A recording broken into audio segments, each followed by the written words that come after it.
지난 21일 한국은행과 기획재정부 등이 대형 증권사 9곳의 외환 담당자를 불러 비공개 회의를 연 것으로 알려졌습니다.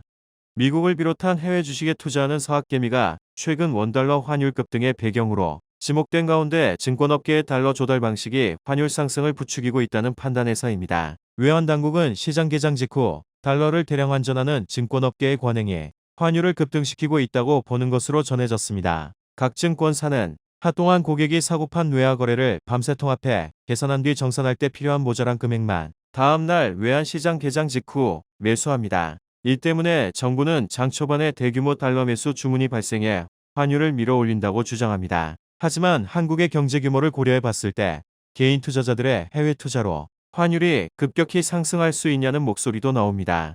회의에선 거래건별로 실시간 환전을 늘리거나 시장 평균 환율로 환전하는 방안 등이 대안으로 거론됐으나 증권사들이 부정적인 반응을 보인 것으로 알려졌습니다. 시장 평균 환율이란 외국환을 다루는 금융사들을 통해 매매된 모든 원달러, 현물환 거래량을 가중 평균에 산출하는 환율을 말합니다. 증권사 회의에 앞서 정부는 지난 14일 주요 수출 대기업을 불러 환율 상황을 점검했습니다. 삼성전자, SK하이닉스, 현대차, 한화오션 등 주요 수출기업 재무 담당자들이 참석해 달러를 시장에 풀거나 환전 시점을 조정할 수 있는지를 논의했습니다. 하지만 대미 투자와 대내외적 불확실성으로 기업들이 정부의 요구대로 따르기에는 무리라는 지적도 나옵니다. 원달러 환율이 1,500원을 목전에 두고 정부가 국민연금을 동원한 외환시장 안정 방안 움직임을 보이고 있습니다. 기획재정부 한국은행 보건복지부 국민연금으로 구성된 사자협의체는 국민연금의 해외 투자와 환율 변동에 연계 방안을 논의하기 시작했습니다. 국민연금의 해외 자산 비중은 전체의 40%를 넘고 해외 자산 규모만 500조 원을 웃도는 만큼 실제로 시장에 개입한다면 파급력은 상당할 것으로 보입니다. 하지만 가입자의 노후 소득 보장이라는 국민연금의 존재 이유를 넘어 단기 환율 안정이라는 정책 수단으로 기금을 사용하는 것 아니냐는 우려가 나옵니다. 운용 수익 극대화 위험 분산이라는 기금 운용 원칙이 훼손되고 손실이 발생할 경우 정치적 책임 공방으로 이어질 수 있기 때문입니다. 또 정부가 필요할 때마다 연금을 사용하는 선례를 남기면 장기적으로 기금 운용의 독립성과 시장 신뢰가 약해질 수 있습니다. 환율이 치솟는 배경에는 국내 유동성 확대도 자리하고 있습니다. 한국의 시중 M2 통화량은 2025년 9월 기준 4,430조 원을 넘어서며 사상 최고치를 경신한 바 있습니다.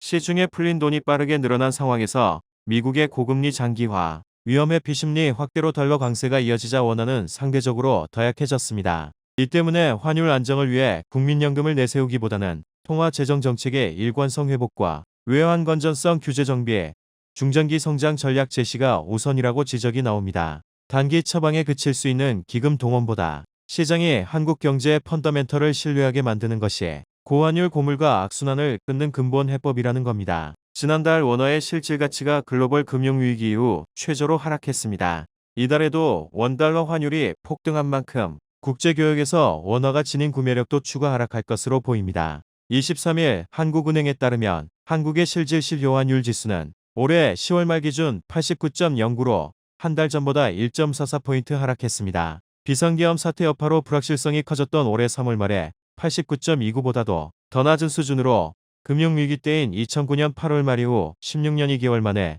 최저치입니다. 국제통화기금 구제금융을 받으며 외환위기를 겪었던 1998년 11월 말 당시 86.63과도 비슷한 수준입니다. 실질 실효환율은 한 나라의 화폐가 상대국 화폐보다 실질적으로 어느 정도의 구매력을 가졌는지를 나타내는 환율입니다. 기준 시점과 현재 시점 간의 상대적 환율 수준을 평가하는 방식으로 수치가 100을 넘으면 기준 연도 대비 고평가, 100보다 낮으면 저평가돼 있다고 봅니다. 결국 원화 실질 가치가 다른 나라들에 비해 상당히 떨어져 있다는 의미로도 볼 수 있습니다. 정부는 관계부처 회의에서 국민연금을 환해지 등을 통해 환율 안정에 동원하는 방안을 논의할 것으로 예상됩니다. 하지만 국민연금이 고환율 방어에 동원되면 국민 노후 자금의 수익이 낮아질 수 있습니다. 이 때문에 국민연금 개입 여부와 방식을 신중하게 결정해야 한다는 지적이 나옵니다. 원달러 환율이 야간 거래에 이어 주간 거래에서도 21일 오전 9시 기준 1,470원을 돌파했습니다. 지난밤 상승세를 보이던 미국 증시가 기술주 급락으로 하락 반전하자 AI 거품론 등으로 인한 불확실성으로 위험회피 심리가 커진 것으로 보입니다. 우리 시간으로 21일 새벽 2시 환율은 1,472.20원의 거래를 마쳤습니다. 야간 종가 기준으로 미중 상호관세 여파로 환율이 급등했던 지난 4월 이후 7개월여 만에 최고치입니다. 이런 상황에서 미국 고용보고서도 환율 상승에 영향을 주고 있습니다. 미국 노동부에 따르면 9월 실업률은 4.4%로 전달 대비 0.1%포인트 상승했습니다. 이 때문에 미국의 12월 기준금리 인하 기대를 높이지 못한 점이 작용한 것으로 보입니다. 환율 상승 여파와 AI 거품론은 국내 증시로도 전이되고 있습니다. 오늘 오전 9시 10분 기준 삼성전자 주가는 전거래일 대비 4% 넘게 하락하고 SK하이닉스도 8% 넘게 하락했습니다. 엔비디아의 3분 기호 실적에도 불구하고 미수금이 예상보다 크게 증가하고 있어 대규모 데이터 센터 운영 기업들의 수익성 문제가 제기됐습니다. 고객들의 수익성이 담보되지 않으면 향후 엔비디아의 매출에도 악영향을 줄 수 있기 때문입니다. 높아진 환율로 인해 외국인들 입장에선 환차손 우려가 발생합니다. 오늘 개장 후 1시간 동안에만 외국인들은 1조 3천억 원 넘게 주식을 팔아치우며 주가 하방 압력을 키우고 있습니다. 원달러 환율 급등으로 국민연금에 해외자산 환해지 강화나 달러 매도 가능성이 거론되고 있습니다.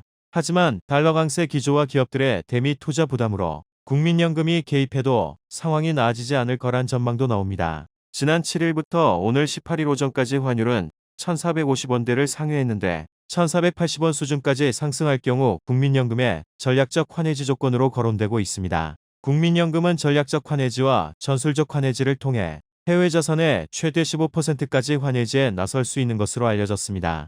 모두 활용한다면 약 115조 원의 달러 매도 여력이 생기는 겁니다. 하지만 기업들의 경우 대미 투자로 달러를 시장에 내놓을 요인이 적어 원화 환전 대신 달러 보유를 늘린다면 국민연금이 외환시장에 개입해도 효과는 미미할 수 있습니다. 특히 한국은행이 지난 12일 발표한 2025년 9월 통화 및 유동성에 따르면 올해 9월 M2는 전월 대비 30조 3천억 원 증가한 4,430조 3천억 원으로 역대 최대치를 기록하기도 했습니다. 이 때문에 늘어난 통화량으로 인해 원화 가치가 하락해 달러 강세를 부추기고 있는 것 아니냐는 분석도 나옵니다. 향후 전망도 밝지는 않습니다. 개인 투자자들의 달러 수요, 외국인의 국내 증시 이탈과 함께 다카이치 산하의 일본 총리의 확장 재정 기조로 엔화 약세가 지속할 것이라는 전망도 원화 가치와 최근 달러 강세에 영향을 주고 있는 것으로 보입니다. 나라 살림 적자 규모가 102조 4천억 원까지 증가하면서 코로나 팬데믹 시기였던 2020년 이후 최대치를 기록했습니다. 세수가 늘어났지만 정부 지출이 더 많이 늘면서 재정 적자 폭이 확대된 영향 때문으로 보입니다. 지난 13일 기획재정부가 발표한 월간 재정동향 11월호에 따르면 올해 1월부터 9월 정부 총수입에서 총지출을 뺀 통합재정 수지는 63조 5천억 원 적자를 기록했습니다. 국민연금 등 사회보장성기금 흑자분 39조 원을 제외해 실질적인 나라 살림을 보여주는 관리재정 수지 적자는 102조 4천억 원으로 집계됐습니다. 올해 나라 살림 적자 규모는 코로나 팬데믹 당시를 제외하면 가장 큰 수준인 것입니다. 국세 수입은 289조 6천억 원으로 지난해 같은 기간 대비 34조 3천억 원 증가했습니다. 법인세는 상반기 기업 실적 개선 등으로 21조 4천억 원 증가했고 해외 주식 등 금융자산 거래 증가로 인한 양도소득세 수입도 늘면서 소득세도 10조 2천억 원 증가했습니다. 반면 총지출은 544조 2천억 원으로 지난해보다 51조 9천억 원 증가했습니다. 예산 지출은 380조 8천억 원으로 44조 원이 늘었고 기금 지출도 163조 4천억 원으로 8조 1천억 원 늘었습니다. 최근 통화량 증가로 인한 원화 약세 지적이 나오면서 재정 건전성에 대한 우려도 나오고 있는 상황입니다. 오늘 13일 오전 장중한때 원달러 환율이 1,475원까지 치솟으며 7개월여 만에 가장 높은 수준으로 상승했습니다. 미중 갈등이 격화됐던 올해 4월 이후 최고 수준입니다. 최근 급격한 원화 약세 현상은 대내외적 불확실성 증가로 보입니다. 3,500억 달러 우리 돈 약 500조 원 규모의 대미 투자 펀드 조성 문제로 외환시장의 변동성이 확대된 가운데 연간 200억 달러라는 한도를 정했지만 재원 조달 방식 등은 정해지지 않아 원화 약세 흐름을 강화하고 있습니다. 또 한국 경제의 근본적인 기초 체력이 약해졌다는 목소리도 나옵니다. 국제통화기금 전망치에 따르면 한국의 경제 성장률은 올해 0.9%, 내년에는 1.8%입니다. 미국의 경우 올해 2%, 2026년 2.1% 수준으로 2년 연속 한국이 미국보다 경제 성장률이 낮게 예상된 상태입니다. 이런 가운데 통화량 증가율은 한국이 미국보다 높습니다. 현금과 손쉽게 현금화할 수 있는 단기 금융상품을 합친 광해통화인 M2 증가율은 올해 들어 지난해 같은 기간 대비 미국은 평균 4%씩 증가했으나 한국은 6.9%나 증가했습니다. 특히 한국은행이 12일 발표한 2025년 9월 통화및 유동성에 따르면 올해 9월 M2는 전월 대비 30조 3천억 원 증가한 4,430조 3천억 원으로 집계됐는데 역대 최대치로 6개월째 증가세입니다. 게다가 기업들의 대미 투자도 증가하면서 당분간 원화 약세 현상이 이어질 거란 암울한 전망도 나옵니다.